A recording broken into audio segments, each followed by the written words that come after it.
ஒரு சிலர் நினச்சிட்டு இருக்காங்க நீங்கள் மணி ரொட்டேஷன் பண்ணுறீங்க, மணி சர்க்குலேஷன் பண்ணுறீங்க. மணி சர்க்குலேஷன்லாம் பண்ணவே முடியாதுங்க. அப்படிலாம் ஒரு கம்பெனி பண்ணுதுன்னா அதிகபட்சம் 3 மாதம் 4 மாதம் அதுக்கு மேலாம் எந்த கம்பெனியாலையுமே பண்ணவே முடியாது. அந்த கம்பெனியோடைய டீம் growth ஒரு 1 lakh கிட்ட வந்துருச்சு, இல்லை 1 lakh தாண்டுது அப்படின்னா அந்த கம்பெனி ஸ்டாப் ஆகிடும், அங்கே நின்றும். 1 lakh மெம்பர்ஸ் வந்துட்டாங்க, 1 lakh மெம்பர்ஸ் தாண்டுறாங்க அப்படின்னா அவங்களால அதுக்கு மேலே சம்பளம் போட முடியாது. அந்த 1 lakh மெம்பர்ஸ் வரும்போது அவங்க சம்பளம் போடுற மெம்பர்ஸோட ரேஞ்ச் எவ்வளோ இருக்கும்? 30,000 மெம்பர்ஸ் கிட்ட வரும். 30,000 பேர் 40,000 பேருக்குலாம் சம்பளம் போட முடியாது ஒரு மணி ரொட்டேஷன் பண்ணக்கூடிய கம்பெனியால். அங்கே நிற்பாங்க, அங்கே லாக் ஆகி நிற்பாங்க. ஓகேங்களா? ஸோ அதை கரெக்டான கம்பெனி, கரெக்டான கான்செப்ட், ஃபியூச்சர் கான்செப்ட் வச்சு கரெக்டாக வெறும் அந்த ஜாயினிங் ஃபீஸை மட்டுமே வச்சு நம்பி உருவாக்கப்படாத கம்பெனிகள், வெறும் ஜாயினிங் ஃபீஸ் மட்டுமே வச்சு நான் உருவாக்கப்படாத கம்பெனிகளாக இருந்துச்சுன்னா அது கடைசி வரைக்கும் 2 லட்சம் பேர் 3 லட்சம் பேர் எத்தனை லட்சம் பேர் போனாலும் சமாளிக்க முடியும். அந்த மாதிரி கம்பெனிஸ் எல்லாம் தமிழ்நாடு சைடில் லிஸ்ட் எடுத்தோம்னா ரொம்ப ரேர். விரல் விட்டு 2, 3 அவ்வளோ அப்படி தான் என்ன முடியும். சரிங்களா? ஸோ நீங்கள் ஓப்பன் பண்ணுறப்போ எல்லா கம்பெனியும் சூப்பர் பெஸ்ட் நீங்கள் சொல்லலாம். 4 மாதத்துக்கு அப்புறம் மக்கள் சொல்லணும். யூடியூபர் சொல்கிறது இல்லை சூப்பர் பெஸ்ட்டுன்றது. 4 மாதத்துக்கு அப்புறம் அந்த கம்பெனியில் 1 லட்சம் பேர் தாண்டி போகும்போது 30,000 பேர் 40,000 பேருக்கு பேமெண்ட் போகிற சுச்சுவேஷன்ஸ் வரும்போது அந்த கம்பெனி போட்டு முடிக்கணும் அத்தனை பேருக்கும். ரைட்? அது உங்களுக்கு தெரியணும் ட்ரான்ஸ்பரண்ட்டாக. எல்லா கம்பெனிகளும் ஏன் ட்ரான்ஸ்பரண்ட்டாக எல்லா விஷயத்தையும் ஷேர் பண்ண மாட்டாங்க தெரியுமா? எல்லாத்துலேயும் ஒரு ஒளிவு மறைவு இருக்கும்போது அவங்க சொல்கிறது மட்டுமே உண்மை நீங்கள் நம்புவீங்க. எல்லாத்தையும் ட்ரான்ஸ்பரண்ட்டாக ஷேர் பண்ணிட்டாக்க அப்புறம் எஸ்பிஓக்கு எப்படி கேள்வி கேட்குறீங்க ஈஸியாக? அந்த மாதிரி அவங்க கேள்வி கேட்ட மாட்டீங்களா? ரைட்?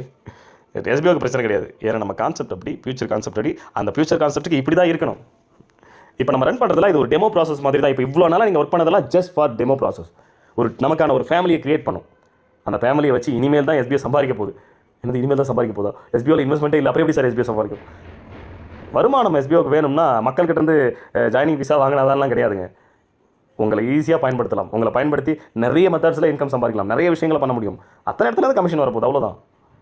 அந்த கமிஷன் வரக்கூடிய கமிஷன் பெரிய லெவலில் ஒரு பெரிய டீம். இப்போ ஃபார் எக்ஸாம்பிள் ஒன்றும் இல்லைங்க, ஒரு ஆன்லைன் கோர்ஸ் கிளாஸ் நடத்துகிறேன். இப்போ ஒன்றும் இல்லை, இப்போ ஸ்டாக் மார்க்கெட் கிளாஸஸ் நம்ம ரன் பண்ணுறது நீங்கள் எடுத்துங்க. உங்களுக்கு தெரிஞ்ச யாராச்சும் friends relatives stock market class run பண்ணுறாங்களான்னு பாருங்கள். அதில் எவ்வளோ மெம்பர்ஸ் இருக்காங்கன்னு பாருங்களேன், ஒரு லிஸ்ட் எடுத்து பாருங்களேன். ஓகே? ஸோ எந்த ஒரு கம்பெனிலையுமே பார்த்தீங்கன்னா உங்களுக்கு வந்து ஸ்டாக் மார்க்கெட் கிளாஸ், ஒரு computer class, stock market classes இடத்துல ஒரு 1000 பேர் 2000 பேர் 3000 பேர்லாம் ஸ்டூடெண்ட்ஸாக இருக்க மாட்டாங்க. அது ஆன்லைன் பிளாட்ஃபார்ம் கிளாஸஸாக இருந்துச்சுன்னா வேணால் இருக்க வாய்ப்பு இருக்குது, மற்றபடியே இருக்கிறது கஷ்டம். பட் ஆனால் இங்கே இருக்கிற ஒரு கம்பெனி, இங்கே கிளாஸ் நடத்துகிற ஒரு கம்பெனியில் 2000-3000 பேர் கிளாஸ் ஸ்டூடெண்ட்ஸாக போகிறாங்க அப்படின்னா, ஸோ அங்கே கிளாஸ் கற்றுக்கிறதுக்கு போகிறாங்க அப்படின்னா அது எஸ்பிஓவால் முடியும். ரைட்? சாத்தியம். இப்போ அந்த கிளாஸ் இந்த வீக் இல்லை நெக்ஸ்ட் வீக்கில் ஸ்டார்ட் ஆகிடும். அதை இந்த இடத்துல நான் பதிவு பண்ணிக்கிறேன். ஸோ அவங்க உங்களுக்குனே தனியாக ஒரு வெப்சைட்டை பில்ட் பண்ணிட்டு இருக்காங்க அந்த கம்பெனி. ஸோ ஏன்னா அப்போ தான் இன்னும் சேஃப் அண்ட் செக்யூராக நீங்கள் ஒர்க் பண்ண முடியும் அப்படிங்கிறதுனால ஸோ அது இந்த வீக்கில் நெக்ஸ்ட் வீக்கில் அதுக்கு நான் அனௌன்ஸ்மெண்ட் நான் கொடுப்பேன். ஸோ நீங்கள் கிளாஸஸும் ஸ்டார்ட் பண்ணிடலாம். ஸோ நிறைய இடத்துல நம்ம பேன் கார்டு அப்ளை பண்ணுறது, ஐடிஆர் ஃபைல் பண்ணுறது அப்படிங்கிறதெல்லாம் நிறைய இடத்துல பார்த்துருப்போம். ஸோ யார்கிட்டையுமே ஆயிரக்கணக்கான கஸ்டமர்ஸ் இருக்க மாட்டாங்கல்ல, எஸ்பிஓ கிட்ட இருப்பாங்க. எஸ்பிஓ மூலியமாக இருக்க அந்த பியாண்ட் குளோபல் சர்வீஸுக்கு அவ்வளோ கஸ்டமர்ஸ் இருப்பாங்க. ஸோ இப்போ எஸ்பிஓ மூலியமாக கஸ்டமர்ஸ் கிடைக்கிறாங்க, அங்கேருந்து ஒரு கமிஷன் வருது. ஸோ இப்படி உங்களை இப்படி தான் நாங்கள் பயன்படுத்துறது ஒரு ஐடியாவே இப்படி தான், எங்களுடைய கான்செப்ட் இப்படி தான். சரிங்களா? ஸோ அப்போ அங்கேருந்து கமிஷன் வரும், லேக்ஸில் தான் வரும். ஏன்னா அவ்வளோ யூசர்ஸ் இருக்கீங்க, இவ்வளோ யூசர்ஸ் இருக்காங்கன்னா அப்போ அவங்களுடைய தேவைகளை நம்ம எப்படி பூர்த்தி செய்யலாம்னு யோசிக்கணும். அப்போ ஆட்டோமேட்டிக்காக வருமானம் வரும். அதை விட்டுட்டு ஜாயினிங் ஃபீஸை மட்டுமே நம்பி ஒரு கம்பெனி எப்பயுமே டிசைன் பண்ணவே கூடாது. அப்படி பண்ணோம்னா கண்டிப்பாக அது பிரச்சனை போய் மாட்டிக்கும். அது முதல்ல நீங்கள் தெரிஞ்சுங்க. ஒரு கம்பெனி உள்ளே வரும்போதே சூப்பர் எல்லாரையும் விட்டுறது, 3 மாதம் 4 மாதத்துக்கு அப்புறம் பேப்பர் முடிக்கிறது. அதுக்கு எந்த கம்பெனியும் இன்சார்ஜ் எடுத்துக்கு போகிறதில்ல, பொறுப்பேற்றுக்கு போகிறதில்ல. அப்படியே தூக்கி போட்டு அவங்க டர்ம்ஸ் அண்ட் கண்டிஷன் மாதிரி போயிட்டு எங்களாலையும் டர்ம்ஸ் அண்ட் கண்டிஷனை மாற்றிக்கிட்டு போயிட்டே இருக்க முடியும். சரிங்களா? பட் அதை நாங்கள் பண்ணவே மாட்டோம். ஓகே? டர்ம்ஸ் அண்ட் கண்டிஷனை மாற்றணும் அப்படின்னா ஸோ அதுக்கான கரெக்டான காரணங்கள் இருக்கணும். ஸோ அது மக்களுக்கும் பயனுள்ளதாக இருக்கணும். அதனால் மக்கள் எந்த ஒரு விதத்துலையும் பெரிதாக பாதிக்கப்படக்கூடாது. இந்த மாதிரி நிறைய விஷயம் இருக்குது. எல்லாத்தையும் யோசிச்சு தான் நாங்கள் எல்லா முடிவுகளும் எடுப்போம். ஸோ ஒரு பெட்டர் ஆப்பர்ச்சுனிட்டி எங்களுக்கு கிடச்சிது, ஒரு ஃப்ரீ ஜாயினிங் கொடுக்கும். அப்போ எஸ்பிஓவில் இருக்கக்கூடிய பிரச்சனை என்ன? 2 பிரச்சனை இருக்குது. எஸ்பிஓ நம்ம ப்ரைவேட் லிமிட்டடாக போனாலுமே இது 2 பிரச்சனை தானே. இந்த ஆள் சேர்த்து விட்டால் தான் அப்கிரேட் ஆக முடியும் அப்படிங்கிற விஷயமும். ரைட்? இதுக்கு ஆல்ரெடியே சொல்லிட்டாங்க, சஜஷன் அவங்கள ஸ்டார்டிங்லேயே இந்த பேங்க் இஷ்யூ வரும்போதே சொல்லிட்டாங்க, சார் இதுக்கு ஒரு ஐடியா பண்ணுங்க. ஓகே, நாங்களும் யோசிக்கிறதா சொல்லியிருந்தோம். அதை யோசிக்க போகும்போது அது ரிலேட்டடான விஷயங்கள் அடுத்தடுத்து ரீச் அவுட் பண்ணுவேன். அது சாதாரணமான விஷயம். அதை சேஞ்ச் பண்ணுறதுன்றது பார்ட் டைம் ஜாப் கம்பெனி எந்த கம்பெனியாலுமே முடியாத ஒரு விஷயம். சாதாரணமாக உட்காந்துட்டு நீங்கள் உட்காந்து பேசிட்டு போயிருங்க, இங்கே உட்காந்து பாருங்க சார். அத்தனை பேரும் நீங்கள் பே பண்ணது ₹1 இருந்தாலும் கஷ்டப்பட்டு தான் சம்பாதிச்சிருக்கீங்க. அதுக்கு உங்களுடைய கேள்வி நியாயமானதா? இங்கே பிரச்சனை கம்பெனி சைடில் இல்லை, கம்பெனிக்கு வந்திருக்கிற பிரச்சனை நம்ம எல்லாரும் சேர்ந்து தான் சப்போர்ட் பண்ணி தான் ஆகணும். அப்போ தான் நம்மளால் ஃபியூச்சருக்கு ஃபுல்லாக கடைசி வரைக்கும் நம்ம கண்டினியூவாக ரன் பண்ண முடியும். ஏன்னா எஸ்பிஓவில் இந்த மாதம் சம்பளம் வந்தால் போதும், அடுத்த மாதம் சம்பளம் வந்தால் போதுன்றது கிடையாது.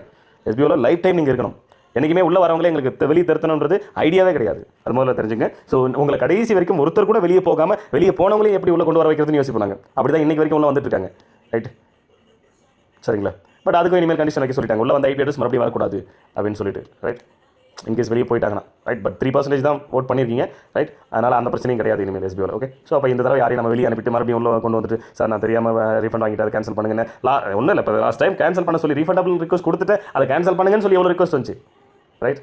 ஸோ அதுவே ஒரு பக்கம் வேலையாக போயிட்டு இருந்துச்சு. அதனால் அந்த வேலையை நம்ம மறுபடியும் பண்ண மாட்டோம். ஓகே? ஸோ இந்த மாதிரி சுச்சுவேஷன்ஸ் இருக்கும்போது நமக்கு ஒரு பெரிய சப்போர்ட் கிடைக்கும்போது அதை நம்ம கரெக்டாக பயன்படுத்திக்கணும். எஸ்பிஓவில் இருக்கக்கூடிய 2 பிரச்சனை தான். ஒன்று ரெஃபரல் அப்படிங்கிறது மஸ்ட்ன்றதுனால இது MLM கம்பெனின்றாங்க. எப்படி ரெஃபரலே இல்லாமல் எந்த ஒரு பிஸ்னஸுமே இருக்காது, அது வேறு விஷயம். பட் இங்கே மஸ்ட்ன்ற ஒரு விஷயம் இருக்கிறதுனால இங்கே அப்கிரேட் ஆகிறதுக்கு நீங்கள் மட்டுமே கூட தனியாக பண்ணலாம், இருந்தாலும் அப்கிரேடுக்கு வச்சிருக்கோம் இல்லையா. அப்போ இது எம்எல்எம் கம்பெனி பண்ணிடுறாங்க. அப்போ அது ஒரு பிரச்சனை தான் எஸ்பிஓக்கு. அந்த பிரச்சனை நாளைக்கு பிரைவேட் லிமிட்டடாகவே இருந்தாலும் அது வரதான் செய்யும். அப்போ அதை ஸ்டாப் பண்ணணும், உடனே ஸ்டாப் பண்ணணும். அதுக்குண்டான ஒரு ஐடியா கிடைக்கும் போது அதை இப்போவே இம்ப்ளிமெண்ட் பண்ணுறதை விட்டுட்டு இப்போ ஸ்டார்ட் பண்ணிட்டு ஒரு பக்கம் அதுக்கப்புறம் அதை ஒரு நியூ ப்ராஜெக்டாக கொண்டு வாங்க. நியூ ப்ராஜெக்டெல்லாம் கொண்டு வர முடியாது. ஏன்னா இன்னைக்கு பிரைவேட் லிமிடெட் கிடைக்கிறதுக்காக அதுக்கு எவ்வளோ கேள்விகள் எவ்வளோ விஷயங்கள் பெண்டிங்கில் இருக்குது, என்னென்ன கேட்குறாங்க அப்படின்றது எங்களுக்கு தான் தெரியும். ஸோ அப்போ இவ்வளோ கேள்வி கேட்குறாங்க, அதுக்கு அவ்வளோ எக்ஸ்ப்ளனேஷன் அவ்வளோ டாக்குமெண்டேஷன் நாங்கள் கொடுத்து ஆமாம் இப்படி தான் அப்படின்னு அவ்வளோ எக்ஸ்ப்ளனேஷன் கொடுத்துமே இன்னும் எங்களுக்கு அது பெண்டிங்லேயே தான் இருக்குது. ஓகே, இப்போ வரைக்கும் கைக்கு எனக்கு வந்து சேரல. சும்மா இதெல்லாம் வந்து உட்காந்துக்கிட்டே பேசுகிற விஷயம் இல்லை, பெரிய விஷயம்.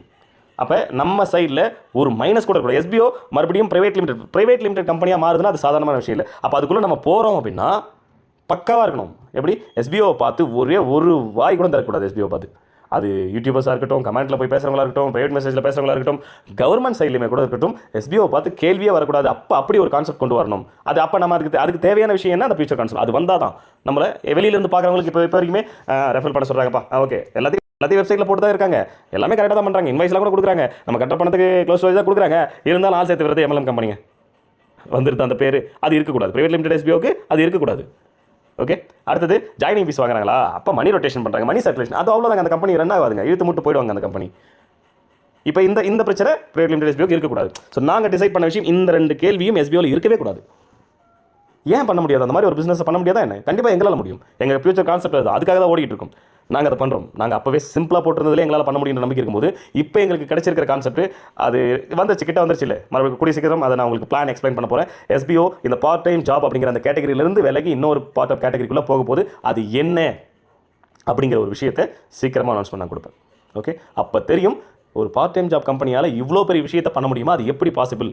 திருவண்ணாமலையில் உட்காந்துக்கிட்டீங்க அடிக்கடிக்கு நிறைய இடத்துல கேட்குற கேள்வி, திருவண்ணாமலையில் அந்த மாதிரி ஒரு ஆஃபீஸ் வச்சிருக்கீங்க, திருவண்ணாமலையில் எந்த மாதிரி பிஸ்னஸ் பண்ணுறீங்க அப்படின்னு டிஜிட்டல் மார்க்கெட்டிங்கே கேட்டவங்க. டிஜிட்டல் மார்க்கெட்டிங்லாம் இல்லை, இது அதுக்கும் மேலே ஒரு படி போக போது. இப்போ எஸ்பிஓ பண்ணக்கூடிய எங்களுடைய பிஸ்னஸ் அந்த கான்செப்ட் நோக்கி போகும்போது அது ஒரு சில இன்னும் கொஞ்சம் நாட்கள்லேயே உங்களுக்கு தெரிய வரப்போது அனௌன்ஸ்மெண்ட் கொடுக்க போகிறேன். ஏன்னா நாங்கள் எல்லாம் இப்போ நாங்கள் பிரேக் கண்டினியூ பண்ண போகிறோம் இல்லையா. இப்போ இன்றைக்கி அதுக்காக தான் பேசிக்கிட்டு இருக்கேன். ரைட், இப்போ நான் சொல்லிட்டேன்னா அது பிரச்சனையாக போயிடும். ஏன்னா நாங்கள் உட்காந்து அதுக்கு சாஃப்ட்வேர் ரெடி பண்ணணும். நாங்கள் சாஃப்ட்வேர்லாம் ரெடி பண்ணுறதுக்கு முன்னாடி என்ன பண்ணிவிடுவாங்க, இப்போ ஒரு சிலர் சும்மா 4 மணி நேரத்தில் 4 நாளில் கம்பெனி ஓப்பன் பண்ணுறவங்களா இருக்காங்க.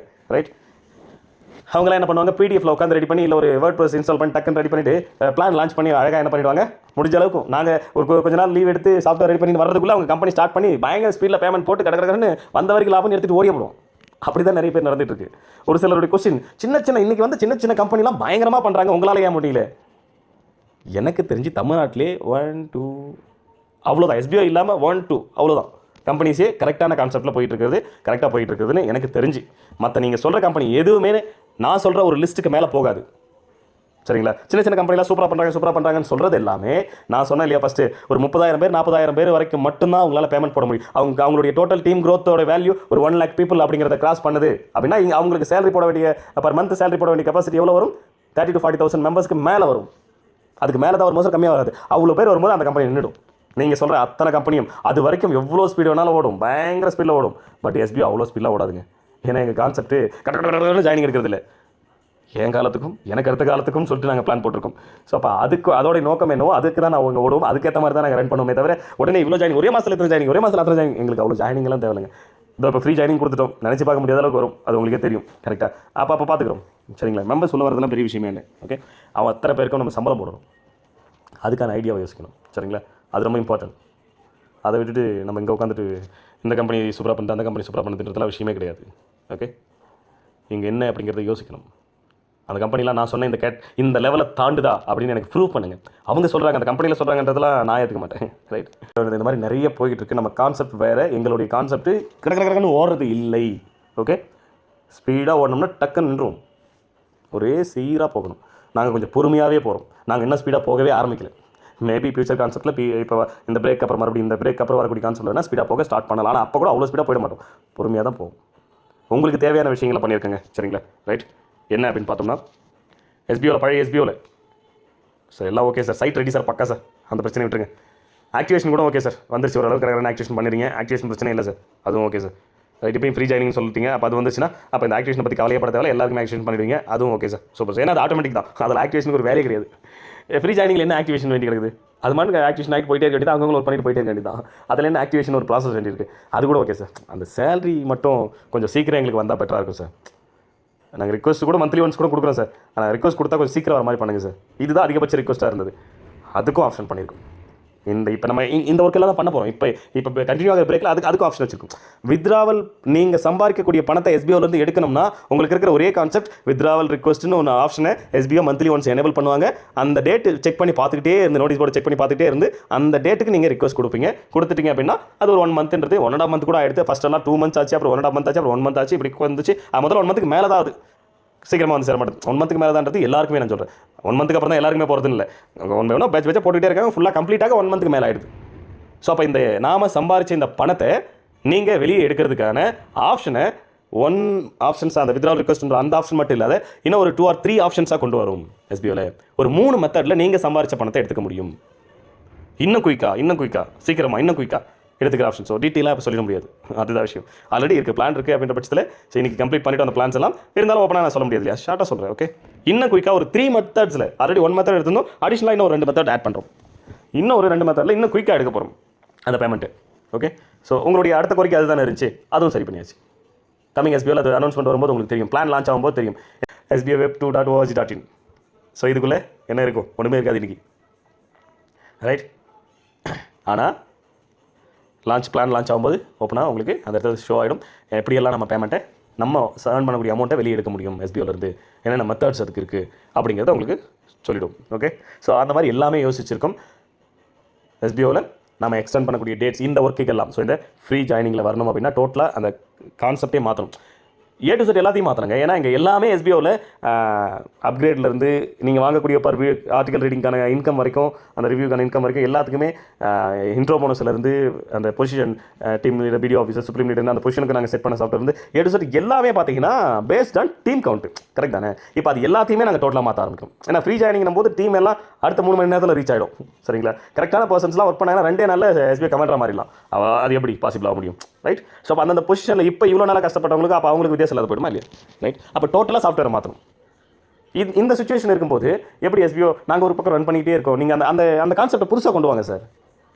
ரைட், இப்போ வரைக்கும் நமக்கு இன்கார்பரேஷன் சர்டிஃபிகேட், அதாவது பிரைவேட் லிமிடெட் இந்த செகண்ட் வரைக்கும் வரல, நமக்கு அப்ரூவல் வரல. ஸ்டேட்டஸ் ப்ராசஸிங் தான். ஓகே, ஸோ அது வரணும் ஃபஸ்ட்டு. அதுக்கப்புறம் நம்ம பேங்க்கு கொடுத்து பேங்க் அக்கௌண்ட்ஸ் எல்லாம் சேஞ்ச் பண்ணணும். ஓகே, ஸோ புது பேன் கார்டு, எஸ்பிஓ பேரில் புது ஜிஎஸ்டி எல்லாமே டோட்டலாக புதுசாக வரும் நமக்கு. ஓகே, அது ஒரு பக்கம் நடக்கும். ப்ளஸ் இந்த வேலைகளும் அது இந்த ஃப்ரீ கான்செப்ட்டில் நாங்கள் இப்போ புதுசாக என்ன பிளானில் சேஞ்சஸ் பண்ணியிருக்கோமோ அதுக்குண்டான வேலைகள் சாஃப்ட்வேரில் நாங்கள் பண்ணணும். ஏன்னா இவ்வளோ நாள் எங்களுக்கு வேலை இல்லை, அவங்களுக்கு தான் வேலை இருந்துச்சு. இப்போ நம்ம புதுசாக ஒரு கான்செப்ட் நம்ம கிடச்சிருக்குன்றதுனால நான் அதை தான் அப்டேஷன் கொடுத்துட்டு தானே உங்களுக்கு ரெகுலராக என்னென்ன யோசிச்சிருக்கோம், என்னென்ன போயிட்டு இருக்குது, எதுக்கான அப்ரூவலுக்காக வெயிட் பண்ணிட்டு இருந்தோம். ஸோ எல்லாமே ஃபினிஷ். இப்போ நாளையிலேருந்து, அதாவது இன்னிலேருந்து அந்த வேலையை ஸ்டார்ட் பண்ண போகிறோம். என்னென்ன ஸ்டார்ட் பண்ண போகிறோம்? ஸோ இந்த ஃப்ரீ ஜாயினிங் வரதுனால டோட்டலாக எல்லா ப்ராசஸையுமே மாற்றி ஆகணும். ப்ளஸ் அது மட்டும் இல்லாத எஸ்பிஓவில் உங்கள் பணத்தை வெளியே எடுக்கிறதுக்கு ஒரே ஒரு மெத்தட் மட்டும் இன்றைக்கி வரைக்கும் இருந்தது, அதை நாங்கள் அடிஷ்னலாக இன்னும் ஒரு 2 மெத்தட் கொண்டு வரும். அது ஒரு ஆப்ஷன்ஸ் இருக்குது, அதுக்குண்டான வேலைகள் பண்ணணும். ரைட், மெயினாக அந்த 2 விஷயம், இந்த 2 விஷயம். அது இல்லாத அவங்க சொல்லியிருக்கிற ஒரு சில டேர்ம்ஸ் அண்ட் கண்டிஷன் படி ஸோ நேச்சர் ஆஃப் ஒர்க்கு டோட்டலாக கொஞ்சம் சின்ன சேஞ்சஸ் நடக்குது. ஓகே, ரைட், பெரிய சேஞ்சஸ்லாம் இல்லை. நான் என்றைக்குமே சொல்கிறேன், அதனால் எவ்வளோ சீக்கிரம் உங்களுக்கு ரொம்ப கஷ்டமான டாஸ்க் எல்லாம் கொடுத்துட மாட்டேன்னு சொல்கிறேன். அந்த மாதிரி ரொம்ப டஃபான டாஸ்க் எல்லாம் இருக்கும். ஒருவேளை டாஸ்க்கில் சின்ன சேஞ்சஸ் இருக்குன்றாங்களே டெய்லி டாஸ்க்கில், அப்போ கஷ்டமாக இருக்குமோ? கண்டிப்பாக கஷ்டமாக கொடுக்க மாட்டோம். உங்களுக்கு எந்த அளவுக்கு ஈஸியாக ஒர்க்கை எந்த அளவுக்கு ஈஸியாக கொடுக்க முடியுமோ, ஓகே, அந்தளவுக்கு ஈஸியாக கொடுத்தா தான் எங்களுக்கு ஜாயினிங்ஸும் இன்க்ரீஸ் ஆகும். ரைட், ஃப்ரீ ஜாயினிங்காக இருந்தாலும் ஜாயினிங் இன்க்ரீஸ் ஆகணும், ஜாயினிங் கவுண்ட் இன்க்ரீஸ் ஆகிறத பேஸ் பண்ணி எஸ்பிஓ வருமானம் உண்டு. ஓகே, அதனால் அதையும் கருத்தில் கொண்டு தான் நாங்கள் எடுத்துருக்கோம், கான்செப்ட் பண்ணியிருக்கோம். அதனால் உங்களுக்கு கஷ்டமான டாஸ்க்கெல்லாம் இருக்காது, யார் வேணாலும் ஒர்க் பண்ணுற மாதிரி தான்.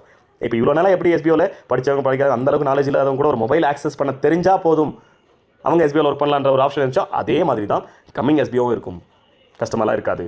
ஓகே, நிறைய பேர் யோசிக்கிறீங்க, ஸோ சார் இது எப்படி சார் ஃப்ரீ ஜாயினிங்லாம் கொடுத்தா நிறைய பேக் உள்ள வந்துருவாங்களே சார், ஈஸியாக டக்குன்னு அந்த லெவல்ஸ் எல்லாம் ரீச் பண்ணிடுவாங்களே, ஸோ இது எப்படி சார் இவ்வளோ பேர் வந்தால் எப்படி சைட் ஒர்க் ஆகும்? இது மாதிரி நிறைய கொஸ்டின்ஸ் அவங்களுடைய கேள்வி. சார் இதுக்கெல்லாம் ஐடியா பண்ணிட்டீங்களான்னு? கண்டிப்பாக நாங்கள் ஐடியா பண்ணிட்டோம். எஸ்பிஓக்காக இவ்வளோ நீங்கள் யோசிக்கிறது மிகப்பெரிய சந்தோஷம் எங்களுக்கு.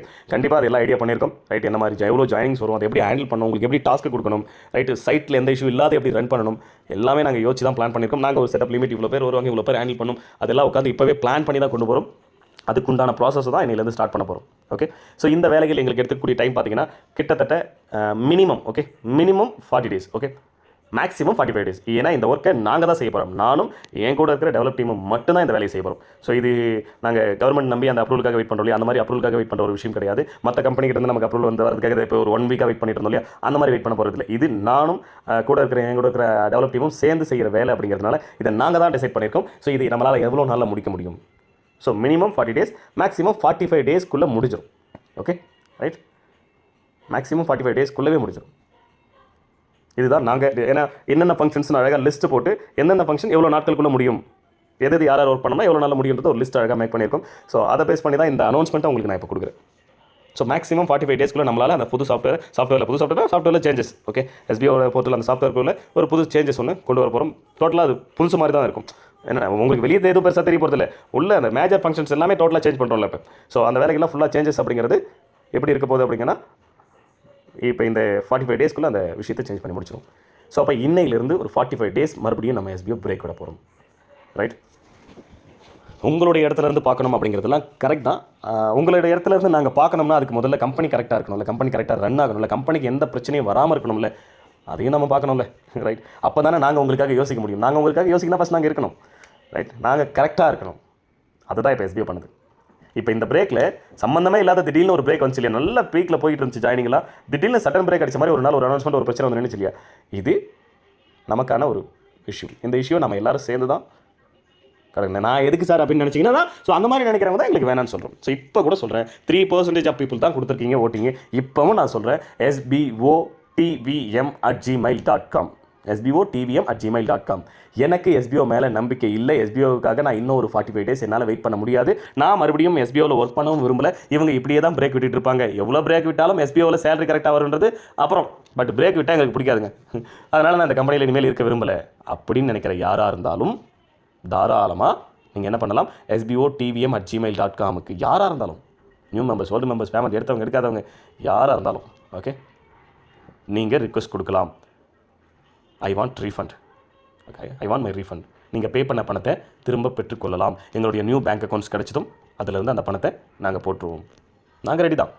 ரைட், உங்களுடைய அதே மொபைல், அதே பேன் கார்டு, அதே இமெயில் ஐடி, அதே பேங்க் அக்கௌண்ட் டீட்டெயில்ஸை மறுபடியும் SBOக்குள்ளே யூஸ் பண்ண முடியாது. அவ்வளோதான் விஷயம். ரைட், ஸோ அதுக்கு மேஜர் எலிஜிபிலிட்டி என்ன அப்படின்னு பார்த்தோம்னா, உங்களுடைய அந்த ப்ரொஃபைல் ஐடி, பேங்க் டீட்டெயிலாம் நீங்கள் அப்டேட் பண்ண பர்சனாக இருக்கணும். அப்டேட் பண்ணாத பர்சனாக இருந்தால் அந்த ரிக்வஸ்ட் அக்செப்ட் பண்ண மாட்டாது. முதல் விஷயம். ஓகே, அதை விட இம்பார்ட்டன்ட், அங்கே கொடுத்துருக்கிற விஷயம் கரெக்டான விஷயமா, அக்கௌண்ட் நம்பரும் பேன் கார்டு நம்பரும் செக் பண்ணி பார்த்துட்டு கரெக்டாக வேலிடான டீட்டெயில்ஸ் தான் கொடுத்துருக்கீங்களா, அதெல்லாம் ஈஸியாக செக் பண்ணலாம். நான் லாஸ்ட் ஆடியோவில் சொல்லிட்டேன், எங்களால் செக் பண்ண முடியாதுன்னு நினச்சிக்கலாம் கொடுத்துக்கூடாது. தெரியாமல் கொடுத்துட்டனால எடுத்துக்க முடியாது. கரெக்டாக இருக்கணும் இந்த டீட்டெயில். ஏன்னா இத்தனை பேர் வந்திருக்காங்க, இத்தனை பேர் ரிட்டன் கொடுத்துருக்காங்கன்றதுக்கும் நாங்கள் ஃபைல் பண்ணணும், கணக்கு காமிக்கணும், அதுக்குள்ள டீட்டெயில் சப்மிட் பண்ணணும். ஸோ அப்போ நீங்கள் கரெக்டாக அங்கே அப்டேட் பண்ணால் தான் எங்களுக்கு அங்கேருந்து டேட்டாபேஸ் எடுக்க முடியும். ஸோ அப்டேட் பண்ணியிருக்கிற பர்சனாக இருந்தீங்க அப்படின்னா, ஸோ பாசிபிள் அப்டேட் பண்ணாத பர்சன் பண்ணிவிட்டு ரீஃபண்டபிள் ரிக்வஸ்ட் கொடுத்துருங்க. உங்கள் பேர், உங்கள் ஸ்டாஃப் ஐடி மெயினாக கிளியராக இருக்கணும். உங்கள் நேம், உங்கள் ஸ்டாஃப் ஐடி, உங்களுடைய contact mobile number. Okay, so இந்த ரீசன், ஏதோ ஒரு ரீசன் SBO பிடிக்கல, நீங்கள் ஏமாத்துறீங்க, ஃப்ராட் பண்ணுறீங்க, ஏதோ ஒன்று போடுங்க. உங்களுக்கு என்ன சொல்ல வேணும், அந்த ஒரு 3% ஆஃப் பீப்புள் இருக்கீங்க இல்லையா, ஸோ நீங்கள் தாராளமாக மெயில் போடுங்க. உங்களுக்கு நாங்கள் ரீஃபண்டபிள் கொடுக்கவும் தயார். நீங்கள் தேவையில்லை, அவ்வளோதான். எங்களுக்கு தேவை SBOவை ட்ரஸ்ட் பண்ணுற பீப்புள், அவங்க தான் எங்களுக்கு தேவை. அவங்களுக்கு நாங்கள் எந்த அளவுக்கு பெனிஃபிட் கொடுக்க முடியுமோ அந்த அளவுக்கு நாங்கள் பெனிஃபிட் கொடுக்கும். ஏன்னா இப்போ புது கான்செப்ட்ல கூட ஃப்ரீ ஜாயினிங் தான். அது ஃப்ரீ ஜாயினிங்காகவே இருந்தாலுமே அவங்களுடைய ரேஞ்ச் வேறு தான், உங்கள் ரேஞ்ச் வேறு தான். ஆல்ரெடி இருக்கிற மெம்பர்ஸுக்குன்னு அவங்க நீங்கள் போட்ட எஃபோர்ட்ன்றது வேறு தான். நீங்கள் இருக்கக்கூடிய சம்பளத்தை புது கான்செப்ட்டில் அவ்வளோ சீக்கிரம் எடுத்துட முடியாது. ஓகே, நீங்கள் இன்றைக்கி ஜாயினிங் பேக்கேஜில் 4000 ரூபாய் எடுக்கிறீங்கன்னா அந்த 4000 அவங்க எடுக்கிறதுக்கு ரொம்ப நாள் ஆகும். அதுக்கு அவங்க எஃபோர்ட் பண்ணணும். அந்த எஃபோர்ட் போட ரொம்ப நாள் ஆகும். சாதாரணமாக அந்த 4000 ரீச் பண்ணிட முடியாது. ஃப்ரீ ஜாயினிங் தானே, நம்ம மறுபடியும் இப்போ ரீஃபண்டபிள் வாங்கிட்டு வரலாம், அது உங்கள் விருப்பம், நீங்கள் பண்ணுங்கள். பட் இந்த டீட்டெயில்ஸ் அந்த மொபைல் டிவைஸ் யூஸ் பண்ண முடியாது. அந்த IP அட்ரஸ் இங்கே ஸ்டோர் பண்ணி வச்சிருக்கோம். அதே மொபைலில் நீங்கள் ஐடி போடலாம், ஒர்க் பண்ணலாம், என்ன வேணாலும் பண்ணலாம். சரிங்களா, என்ன ஆகாது, வித்ட்ராவல் ரிக்வஸ்ட் கொடுக்கும்போது சேம் IP, ஏன்னா அங்கே தான் வச்சு நாங்கள் இப்போ சாஃப்ட்வேர் இப்போ ஒர்க் பண்ண போகிறோம் இல்லையா, ஒர்க் பண்ணும்போது அப்படி தான் பண்ணுறோம். IP address same IP address, அதாவது இப்போ அந்த ரீஃபண்டபிள் ரிக்வஸ்ட் கொடுக்குறவங்கலாம் ஐடி சஸ்பெண்டடாக மாற்றிடும். ஓகே, சஸ்பெண்டட் ஸ்டேட்டஸில் இருக்கக்கூடிய பர்சன், அந்த பர்சனுடைய அந்த டிவைஸ், இதுக்கு முன்னாடி யூஸ் பண்ண டிவைஸ் ஒரு IP அட்ரஸும், புதுசாக யாராவது ஒருத்தர் புதுசாக ஃப்ரீ ஜாயினிங்கில் வந்து அதில் யாராச்சும் வித்ட்ராவல் ரிக்வஸ்ட் கொடுக்குறாங்கன்னா இந்த IP அட்ரஸும் அந்த IP அட்ரஸும், இவர் ஒர்க் பண்ண டிவைஸும் அவர் ஒர்க் பண்ண டிவைஸும் ரிக்வஸ்ட் கொடுக்குறது நான் வேறு ஃபோனில் பண்ணாலும் ஒர்க் பண்ண IP அட்ரஸ் தான் நாங்கள் கணக்கெடுப்போம். ஓகே, ஸோ அப்போ இது ரெண்டும் சேமாக இருந்துச்சு அப்படின்னா அந்த ரிக்வஸ்ட் என்ன ஆகிடும், வரும், அக்செப்ட் ஆகும், அந்த ரிக்வஸ்ட் எல்லாம் ஆட்டோமேட்டிக்காக அப்ரூவல் ஆகிடும், பணம் வந்து சேராது. அப்படி தான் செட் பண்ணியிருக்கோம். ஏன்னா இப்படி தான் உங்களெல்லாம் நாங்கள் பண்ண முடியும். நீங்கள் இந்த அளவுக்கு யோசிக்கிறீங்கன்னா நாங்கள் யோசிப்போம்ல. ரைட், ஸோ அப்போ எங்களுக்கு தேவையானது SBO ட்ரஸ்ட் பண்ணி, ஏன்னா இது ஒரு சுச்சுவேஷன், இது ஒரு ப்ராப்ளம். SBOவை நம்ம லீகலாக கொண்டு போகணும்னா, ஸோ சார் நீங்கள் சம்பளம் கரெக்டாக போட்டால் போதும் சார், கம்பெனி எந்த பிரச்சனையும் இல்லை நீங்களாம் நினச்சிக்கிட்டு இருக்கீங்க. சம்பளம் போட்டால் மட்டும் போதாது, லீகலாக நிறைய விஷயத்தை SBOன்னு இல்லாமல் எல்லா கம்பெனியும் கரெக்டாக ஃபாலோ பண்ணணும். இந்தியன் கவர்மெண்ட்டில் நிறைய ரூல்ஸ் அண்ட் ரெகுலேஷன்ஸ் இருக்குது இந்த மாதிரியான கம்பெனிஸை ரன் பண்ணுறதுக்கு. ஓகே, லட்சக்கணக்கான பேருக்கு சம்பளத்தை தூக்கி கொடுக்குறதுனா சாதாரணமான விஷயம், அதுக்கு நிறைய ரூல்ஸ் அண்ட் ரெகுலேஷனை ஃபாலோ பண்ணணும். ஓகே, நான் எந்த கம்பெனியும் குறை சொல்லலை, எங்களை பெருமையாலாம் சொல்லிக்கல. இத்தனை லட்சம் பேருக்கு எந்த கம்பெனியாலும் ஒரே டைமில் ஒரு பேங்க் அக்கௌண்ட் வச்சு போட முடியாது. அதுக்கு போடணும்னா 1008 ரூல்ஸ் அண்ட் ரெகுலேஷனை ஃபாலோ பண்ணணும். நாங்கள் ஃபாலோ பண்ணுறோம், நாங்கள் போடுறோம், அவ்வளோதான். இப்போ ஃபாலோ பண்ண சொல்லியிருக்காங்க, அதையும் பண்ணுறோம். இன்னும் வேறு ஏதாவது இருக்கா, அதுவும் பண்ணுறோம். இன்னும் ஒரு சில அப்ரூவல் அதுக்கும் அப்ளை பண்ணியிருக்கோம். இது இல்லாமல் எப்படி ப்ரைவேட் லிமிடெட் இல்லாத இன்னும் ஒரு சில அப்ரூவலுக்கும் அப்ளை பண்ணியிருக்கோம், அதுவும் கிடைச்சிடும் நமக்கு. ஓகே, ஸோ எல்லாமே அழகாக பிளான் பண்ணி தான் பண்ணிக்கிட்டு இருக்கோம். ஸோ எங்கள் கூட சேர்ந்து பயணிக்கிறதும் இல்லை வேணான்னு சொல்லி ரீஃபண்டபிள் வாங்குறதும் உங்கள் விருப்பம் தான். இப்போ கூட இந்த 3% பீப்புளுக்கும் நான் ஏன் தெரியுமா இந்த ஒரு அனௌன்ஸ்மெண்ட்டை கொடுக்குறேன், ரைட்? அட்மின் டீம் கிட்ட கூட நான் இதை பற்றி டிஸ்கஷன் பண்ணுறேன். இப்போ இன்றைக்கி எல்லாத்தையும் பார்க்கும்போது ஒரு சில இடத்துல மற்றவங்களை டிஸ்டர்ப் பண்ணுறீங்க பார்த்தீங்களா. எனக்கு வேணாம் சார், நீங்கள் ரீஃபண்டபிள் கொடுத்துருப்போங்க சார், ரீஃபண்டபிள் கொடுத்துருப்போங்க சார் அப்படின்னு சொல்லிட்டு ரைட் எல்லாரும் என்னை போட்டு டார்ச்சர் பண்ணுறாங்க சார். ஆக்சுவலி உண்மையிலேயே புதுசாக ஜாயின் பண்ணவங்க ஒரு சிலர் அண்டர்ஸ்டாண்ட் பண்ணாத கேட்குறாங்க. அவங்களுக்கு புரிய வைக்க வேண்டிய இடத்துல இருக்கிறவங்களே உட்காந்து பிரச்சனை கிளறாங்க. அந்த பிரச்சனை கிளறவங்களாம் SBOவில் 40,000 50,000 60,000 சம்பாதிச்சவங்க தான். ஆனால் அவங்களாம் 40,000 50,000 இன்வெஸ்ட்மெண்ட் பண்ணவங்க கிடையாது. பேசிக் பிளானில் ஜாயின் பண்ணி டைமண்ட் பேக்கேஜ் வரைக்கும் போயிட்டு 40,000 சம்பாதிச்சவங்க தான் இன்றைக்கி உட்காந்து ஒரு சில பிரச்சனைகள் வந்தோம். இன்றைக்கி நான் சொன்னேன் இல்லையா, ஒருத்தர் இந்த மாதம் 10,000 கமெண்ட்ஸ்லாம் வாங்குறாங்கன்னு. அவர்லாம் கிட்டத்தட்ட ஒரு 20,000க்கு மேலே சம்பாதிச்சு SBOலேருந்து வாங்கியிருக்காரு. உட்காந்துட்டு தேவையில்லாத விஷயங்களை சொல்லிட்டு இருக்காரு. ஏன் என்ன பிரச்சனை அவருக்கு சார்? உங்களுக்குலாம் இந்த மாதிரி இருக்கிறவங்களாம் உண்மையிலேயே உங்கள் டீம் SBO நம்ப மாட்டேன்றாங்க அப்படின்னா ஸோ தாராளமாக மெயில் போட சொல்லுங்கள் சார். இந்த ரீஃபண்டபிள் ஆப்ஷனே மறுபடியும் ஏன்னா இவ்வளோக்கு அப்புறமா அந்த 3% பீப்புள் தான் இருக்காங்க, எனக்கு 30% கிட்ட வந்தால் தான் நான் ரீஃபண்டபிள் கொடுக்குன்னு சொன்ன அதே சங்கர் அப்படிங்கிற அந்த பர்சன் தான் இப்போ மறுபடியும் ஒரு விஷயத்தை சொல்கிறேன். இப்போ கூட சொல்கிறேன், மறுபடியும் வேணாம் அப்படின்னா தாராளமாக நீங்கள் மெயில் போடுங்க, ரீஃபண்டபிள் கொடுக்க தயார். நீங்கள் மற்றவங்களை ஒர்க் பண்ணுறவங்களை உங்களை சேர்த்து விட்டவங்களை டிஸ்டர்ப் பண்ணாதீங்க. நீங்கள் பண்ணக்கூடிய வேலை நாளைக்கு அவங்க 4 பேர் சேர்த்து விடணுன்ற அந்த தாட்டே போய்டும், தேவையில்லாத அவங்களை டிஸ்டர்ப் பண்ணிக்கிட்டு. ஆனால் ஒன்று சொல்லிட்டு எங்கிட்ட அக்கௌண்ட்ஸ் இப்போதைக்கு ஆக்சசபிள் கிடையாது, இன்னும் ஒரு சில நாட்கள் அது என்னைக்குன்றது நாங்கள் உங்களுக்கு அதையுமே நாங்கள் அப்டேட் பண்ணுவோம்ல. நமக்கு அப்ரூவல் கிடைச்சிருச்சு, அதை வச்சு நம்ம புது பேங்க் அக்கௌண்ட் அப்ளை பண்ணியிருக்கோம், அதே நாள் வந்து புது பேங்க் அக்கௌண்ட் ஓப்பன் ஆயிடுச்சு, எல்லாமே நாங்கள் அப்டேட் பண்ணுவேன். அப்போ இதே இடத்துல அந்த அப்ளை பண்ணவங்களுக்கு ரீஃபண்டபிள் கொடுக்குறோன்றதையும் சொல்லிடுவோம். நீங்கள் இங்கே தெரிஞ்சுக்கலாம் எப்பன்றது. ஏன்னா டேட்டு இப்போ வரைக்கும் எனக்கே தெரியாது, எங்களாலே தெரியாது. நமக்கு ஃபஸ்ட் அந்த சர்டிஃபிகேட் கிடைக்கணும், அதை பேஸ் பண்ணி புது அக்கௌண்ட் ஓப்பன் பண்ணணும், அதுக்கப்புறம் தான் இந்த ட்ரான்சாக்ஷன்லாம் பண்ண முடியும். அதையும் நான் சொல்லிடுறேன். ஓகே, பட் ரீஃபண்டபிள் கொடுக்க தயாராக இருக்குது. ஆனால் எது எப்படியா இருந்தாலும் பிஃபோர் லான்ச்சிங் உங்களுக்கு கிடைச்சிடும் கம்பல்சரியாக. SBO மறுபடியும் பிரேக் முடிஞ்சு ஓப்பன் ஆகிற இந்த 45 டேஸ் முடிஞ்சு ஓப்பன் ஆகிறதுக்குள்ளே உங்களுக்கு ரீஃபண்டபிள் கிடைச்சிடும். ரீஃபண்டபிள் நீங்கள் பே பண்ண அமௌண்ட் கிடைச்சிடும். நீங்கள் ஒர்க் பண்ண இருந்தீங்க அப்படின்னா அந்த பேமெண்ட் ஓகே, அந்த பேமெண்ட் உங்களுக்கு கிடைக்கிறது அப்படிங்கிறது பாசிபிலிட்டிஸ் கிடையாது. இப்போ கிடைக்கிறது பாசிபிலிட்டிஸ் கிடையாது. ஓப்பன் ஆனதுக்கப்புறம் தான் உங்களுக்கு வரும். அது எப்பன்றதையும் நான் அனௌன்ஸ்மெண்ட் கொடுக்குறேன். ஸோ நீங்கள் ரீஃபண்டபிள் வாங்கினே போனாலும் நோட்டீஸ் போர்டில் கண்டினியூ இருங்க. இதெல்லாம் காலத்துக்கும் இந்த நோட்டீஸ் போர்டுன்ற அந்த டெலிகிராம் குரூப் இருந்துகிட்டே தான் இருக்கும். ஸோ இங்கே இருந்துகிட்டே இருங்க, உங்களுக்கு அப்பப்போ அனௌன்ஸ்மெண்ட் வந்துகிட்டே இருக்கும், கேட்டுகிட்டே இருங்க. உங்களுக்கு பேமெண்ட் எல்லாம் எல்லாமே ரீஃபண்டபிள் வாங்கி முடிச்சிங்க அப்படின்னா அப்புறம் நீங்கள் ரிலீவ் ஆகி போகாத உங்கள் விருப்பம் தான். சரிங்களா, ரைட்? ஸோ எல்லாருமே அப்ளை பண்ணலாமா சார்? நான் ஆல்ரெடி அப்ளை அந்த 350 ரூபா பே பண்ணியிருக்கேன் சார், நான் ஒரு கிட்டத்தட்ட ஒரு 1 லட்ச ரூபா சம்பாதிச்சிருக்கேன், நானும் அப்ளை பண்ணலாமா? அவங்களாம் கிடையாது, நியூ பீப்புள். நான் வந்து எந்த ஒரு வித்ராவலுமே எடுக்கலன்றவங்களுக்கு தான். சரிங்களா, ரைட்? நான் ஆல்ரெடி வித்ராவல் எடுத்துட்டேன், 5,000க்கு மேலே நான் வித்ராவல் எடுத்துட்டேன் அப்படிங்கிற ஒரு விஷயத்தில் இருக்கிறவங்க யாராவது. ஸோ ஏன்னா அவங்க தான் நியூ மெம்பர்ஸ், அவங்க தான் அண்டர்ஸ்டாண்டபிள் இல்லாத இருப்பாங்க. ஸோ மற்றவங்களுக்குலாம் கிடையாது இந்த ஆப்ஷன்ஸ். ஸோ 5,000க்கு மேலே எடுத்துட்டீங்க அப்படின்னாலே, ஏன்னா நம்ம 5,000 கூட ஒரு தடவை வச்சுருந்தேன் நினைக்கிறேன். இதெல்லாம் இப்போ நான் சொல்கிறது தான். இங்கே வந்து நான் அட்மின் டீம் கிட்ட கன்வே பண்ணிக்குவேன். ஓகே சார், பரவாயில்ல வரட்டும். ஏன்னா இங்கே 100 பேருக்கு இடத்துல அந்த ஒருத்தர் தான் உட்காந்து 100 பேரும் டிஸ்டர்ப் பண்ணிட்டு இருக்காங்க. இப்போ நான் இன்றைக்கி ஃபுல்லாக எல்லா குரூப்ஸையும் மானிட்டர் பண்ணதில் இதுதான் நடந்திருக்கு. குரூப்புக்கு யாரோ ஒருத்தர் 2 பேர் உட்காந்துட்டு தேவையில்லாத, நீங்கள் தேவையில்லாத மற்றவங்களை டிஸ்டர்பே பண்ணாதீங்க. அவங்க வாட்டின SBO கூட வந்துகிட்டே இருக்காங்க, அதுக்கு பெனிஃபிட் அவங்களுக்கு கிடைக்கும். ஸோ நாங்கள் நியூ கான்செப்ட் கொண்டு வந்தாலும், ஃப்ரீ ஜாயினிங்கே கொண்டு வந்தாலும், ஃப்ரீயில் வரவங்க தனி பர்சன் தான், இப்போ இருக்கிறவங்க தனி பர்சன் தான். இன்றைக்கி எங்ககிட்ட ஒரு கான்செப்ட் இருக்குது, wings of winner wings sir, wings of purchase. Sorry group members, அந்த குரூப்பில் இருக்குங்க. ஒரு ஃப்ளோவில் உங்கள் குரூப்போட பேரே மறந்துட்டேன். ஓகே, ஸோ விங்ஸ் ஆஃப் பர்ச்சேஸ்னு ஒரு குரூப் இருக்குது. அவங்களாம் முதல்ல SBOவில் இருந்தவங்க. இன்றைக்கு வரைக்கும் அவங்களுக்குன்னு தனியாக ஒரு குரூப் வச்சிருக்கும். என்னால் அப்பப்போ இப்போ எல்லாத்தையும் நானே பார்த்துக்கிறதுனால உட்காந்து போக முடியல. கூடிய சீக்கிரம் அந்த குரூப்ஸ் எல்லாம் மெயின்டைன் பண்ணுறதுக்கு வரும்போது அவங்களுக்குன்னு தனியாக ஒரு ரெஸ்பான்ஸ் இருக்கும். அவங்களுக்கு ஒரு பெனிஃபிட் கூட நாங்கள் கொடுத்துருந்தோம். ரைட், 12 பேர் கொடுத்து ஜாயினிங் கொடுத்து ரீச் பண்ண வேண்டிய இடத்துல 8 பேர் கொடுத்து ரீச் பண்ணியிருந்தாங்க. ஓகே, அவங்களுக்கு அந்த மாதிரி ஒரு ஆப்ஷன் கொடுத்துருந்தோம். அந்த மாதிரி இப்போ இருக்கிறவங்களுக்குன்னு சொல்லிட்டு தனி ஒரு பெனிஃபிட் தான் அவங்களுக்குன்னு இருக்கும். அந்த சேலரி ரேஞ்சும் சரி, இப்போ புதுசாக வரவங்களுக்கு அந்த அளவுக்கு இருக்காது. ஓகே, ஸோ ஒரு சில சேஞ்சஸ் கண்டிப்பாக கொடுப்போம். ரைட், ஸோ அது உங்களுடைய விருப்பம். அவங்க எங்களை நம்பி வராங்கன்னா அவங்கள நீங்கள் தொந்தரவு பண்ண வேண்டாம். நீங்கள் நேரடியாக மெயில் பண்ணுங்கள். உங்களுடைய ரிஜிஸ்டர்டு மெயிலிருந்து ஆஃபீஸோடைய உங்களுடைய அந்த ஸ்டாஃப் ஐடிக்கு, நீங்கள் போடக்கூடிய அந்த ஸ்டாஃப் ஐடிக்கு என்ன மெயில் ஐடி இருக்கோ அந்த மெயிலேருந்து நீங்கள் மெயில் பண்ணீங்க அப்படின்னா, நான் சொன்ன அந்த மெயில் ஐடிக்கு மெயில் பண்ணீங்க அப்படின்னா அப்போ கண்டிப்பாக உங்களுக்கு ரீஃபண்டபிள் கிடைக்கும். அதுதான் உங்களுக்கு உண்டான சொல்யூஷனே தவிர இன்ட்ரடியூசர் கேட்குறது, டீம் லீடர் கேட்குறது, கமாண்டர் கேட்குறது, கமாண்ட்ஸில் போய் கேட்குறது, குரூப்பில் போய் கேட்குறது, அதெல்லாம் உங்களுக்கு சொல்யூஷனே கிடையாது. யாரையுமே எங்கேயுமே டிஸ்டர்பே பண்ணாதீங்க. உங்களுக்கு வேலை டிஸ்டர்ப் பண்ணுறது கிடையாது. அப்ளை பண்ணுங்கள். ஸோ பிஃபோர் ஓப்பனிங் உங்களுக்கு வந்துடும். அதுக்கு நான் அஷூரன்ஸ் கொடுக்குறேன். எனக்கு கண்டிப்பாக இப்போ அப்ரூவல் கிடைக்கும், கண்டிப்பாக பேங்க் அக்கௌண்ட் ஓப்பன் பண்ணும்போது எல்லாமே நடக்க தான் போகுது. ஏன்னா லாஸ்ட் டைம் பிரேக்கில் பார்க்கன்னு கத்திக்கிட்டு இருந்தவங்க அதுக்கப்புறம் காணாமல் போனாங்க. கத்திக்கிட்டு இருந்தவங்களா அதுக்கப்புறம் இந்த 3 பேமெண்ட்ஸ் வாங்கியிருக்காங்க, 3 தடவை பேமெண்ட் வாங்கியிருக்காங்க. அந்த கத்திக்கிட்டு இருந்தவங்களா இப்போ நான் சொன்ன பர்சனாக அப்பயும் கத்துறாங்க, இப்பயும் கத்துறாங்க. இது கடையில் ஒரு 3 பேமெண்ட் வாங்கியிருக்காங்க, இருந்தாலும் கத்திக்கிட்டு தான் இருக்காங்க. சரியா, எல்லாருக்கும் தான் நான் சொல்கிறேன். ஓகே, ஸோ மறுபடியும் ரீலான்ச் ஆனதுக்கப்புறம் இப்போ கத்திட்டு இருக்கிறவங்க சைலண்ட் ஆகிடுவாங்க. ஓகே, ஆனால் டிஸ்டர்ப் பண்ணக்கூடாது மற்றவங்களை. கொஞ்சம் சேஃப் அண்ட் செக்யூராக இருங்க. ₹1 இருந்தாலும் 1000 ரூபாவாக இருந்தாலும் பணம் தான். ஓகே, பணம் ஈஸியாக வராது. உங்களுக்கு வேணால் அது ஈஸியாக கிடைக்கிற மாதிரி தெரியும் SBOவில். அதுக்காக இங்கே நாங்கள் எவ்வளோ ஓடுறோம் அப்படிங்கிறது எங்களுக்கு தெரியும். Right, anyway thank you.